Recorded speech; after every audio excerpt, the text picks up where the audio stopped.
ஹெல்த்தியான evening snacks காராமணி சுண்டல் எப்படி பண்ணுறதுன்னு பார்க்கலாம். சுண்டல் வந்து 8 மணி நேரம் ஊற வச்சுட்டு கொஞ்சமாக சால்ட்டு எண்ணெய் சேர்த்து 3 விசில் விட்டு வேக வச்சு எடுத்து வச்சுக்கலாம்.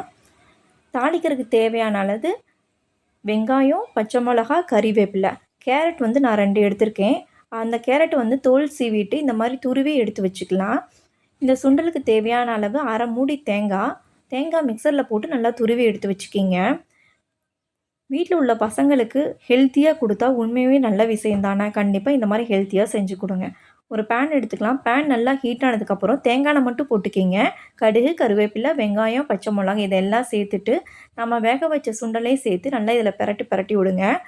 உப்பு பத்தலை அப்படின்னா தேவையை பார்த்துட்டு போட்டுக்கிங்க. உப்பு போட்டுக்கலாம். எடுத்து வச்ச தேங்காய் பூவை இதில் போட்டு நல்லா ஒரு கிளறி விட்டுட்டு ஃபைனலாக கேரட்டை வந்து ஆட் பண்ணுங்கள். கேரட் சேர்த்ததுக்கப்புறம் ஒரு 2 நிமிஷம் பிரட்டி விட்டால் மட்டும் போதும்.